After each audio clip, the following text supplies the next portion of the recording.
Kurukshetra CIA2 की team ने दुकानदार की गोली मारकर हत्या करने के 6 आरोपियों को किया गिरफ्तार। पुरानी रंजिश के चलते की हत्या, मुख्य आरोपी बैठा विदेश में। ASP प्रतीक गहलोत ने प्रेस वार्ता कर दी जानकारी।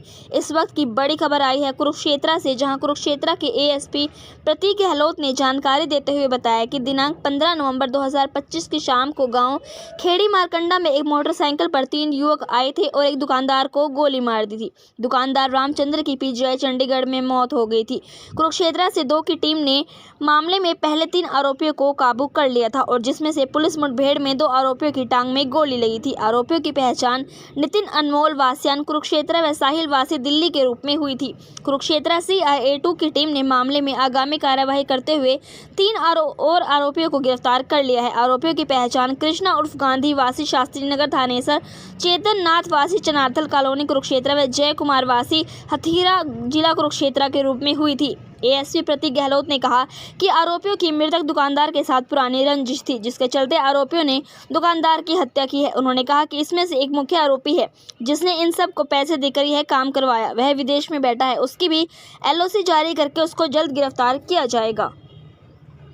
15 नवंबर को एक घटना हुई थी। स्किट कॉलेज के पास में एक किराना स्टोर है जिसमें रामवीर शर्मा नामक एक व्यक्ति, उनको गोली लगी थी और उनको फिर PGI हॉस्पिटल चंडीगढ़ रेफ़र किया गया था और 18 तारीख को उनकी डेथ हो गई थी। तो इस मामले में पुलिस अधीक्षक महोदय जो हमारे हैं नीतीश अग्रवाल जी, उन्होंने स्पेशल एक टीम गठित करी थी CIA2 इंस्पेक्टर के अंडर, और ये टीम लगातार उस मामले की इन्वेस्टिगेशन में काम कर रही थी। तो इस मामले में पहली गिरफ्तारी हमने जय कुमार की करी, जो कि हथीरा गांव के रहने वाला बंदा है, और ये गिरफ्तारी 28 तारीख को हुई थी। सेम डे पे फिर जिन लोगों ने दुकान में गोली चलाई थी, मोटरसाइकिल पे 3 लड़के थे, तो वही 3 लड़के फिर से जिरबड़ी गांव के पास हमारी टीम को सूचना मिली। ये जब उनको पकड़ने के लिए गए तो वहाँ पे मुठभेड़ के दौरान अनमोल, नितिन और साहिल, इनमें से तीनों लड़के जो थे वो उसी बाइक, मतलब एक बाइक पे इनको मिले और वहाँ मुठभेड़ के दौरान 2 लोगों को, उनको पुलिस की तरफ से जो आमने सामने मुठभेड़ हुई उसमें 2 को पैर में गोली भी लगी है। उसके जो ये लड़के थे, इनके पास एक देसी कट्टा और एक देसी पिस्टल और 2 राउंड, जिंदा राउंड भी इनसे बरामद हुए। तो अब तक इस मामले में टोटल 6 गिरफ्तारियां हो चुकी हैं और एक जो इनका मेन जो कॉन्स्पायरर है, जिसने सारी इस घटना की कॉन्स्पिरेसी करी है, वो बंदा अभी विशाल नाम का बंदा है जो अभी USA में है। तो उसकी गिरफ्तारी के लिए और उसकी LOC जारी करवाने की भी हमारी प्रक्रिया जारी है। कोई पुरानी दुश्मनी थी, रंजिश थी? हाँ जी, इसमें इनका पहले कोई पारिवारिक मामला था।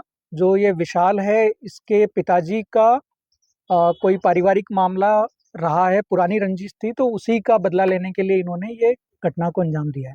ये इन लोगों ने पैसे लेके किया जी, इनका भी कोई मामला था? हाँ जी, ये वैसे तो उस विशाल के सारे दोस्त ही हैं, लेकिन इनको अलग अलग काम के लिए अलग अलग रकम उसने अदा करी है। किसी को 1 लाख रुपए दिए हैं, किसी को 20,000 रुपए दिए हैं। जिस तरीके से जिस बंदे ने जो काम किया उस हिसाब से उनको पैसे भी वो ट्रांसफर किया है। कोई आपराधिक रिकॉर्ड पहले है इसका? हाँ, इनमें से जो ये 2-3 मुकदमे हैं नितिन पे, साहिल पे 6 मुकदमे हैं पुराने, और ये 2 जो लड़के हैं ये नए ही लड़के हैं। ये 10वीं 12वीं में पढ़ने वाले लड़के हैं। एक BA में पढ़ने वाला लड़का है, ये पल्लेदारी का काम करने वाले हैं। इन्होंने दोस्त के साथ आके ही ये काम किया है। ये सब 13 दिन तक फरार चले थे। 13 दिन में इन्होंने कहाँ का अपनी तारीख काटी है, कुछ पता चला? हाँ, मतलब नॉर्मली जैसे होता ही है कि भाई जहाँ भी ये घटना को अंजाम देते हैं उससे ये बाहर निकलते हैं, लेकिन इनका दूसरा प्लान था, दूसरी घटना को अंजाम देने के लिए इनको फिर आना था, तो इस वजह से ये हमारी मुठभेड़ में आ गई। मतलब इनकी प्रवृत्ति बन चुकी थी ये सब कुछ करने की? बिल्कुल, बिल्कुल। इन्होंने, क्योंकि जैसा मैंने आपको पहले बताया कि एक घटना को अंजाम देने के बाद में सेम पिस्टल और बाइक लेके ये किसी और घटना को अंजाम देने के लिए करनाल में किसी व्यक्ति की हत्या इनको करनी थी, तो ये करनाल जा रहे थे, उसी रास्ते में हमने इसको पकड़ा था। बाइक जो है वो इनकी अपनी थी या चोरी वगैरह? जो पहली घटना में इन्होंने बाइक जो यूज करी थी वो दिल्ली में लोनी से इन्होंने चोरी करी थी, और वही बाइक एक लड़का जो साहिल साहिल जो लड़का है ये दिल्ली का रहने वाला है, तो ये बाइक अपने साथ लेके आया था, चोरी की बाइक, जिसको इन्होंने घटना में यूज किया था। सर जैसे करनाल में इनको किसी हत्या को अंजाम देना था, वो भी कोई कॉन्ट्रैक्ट किलिंग थी या? हाँ, वो हम इन्वेस्टिगेशन अभी कर रहे हैं, अभी उसमें हमारी जांच जारी है। ओके।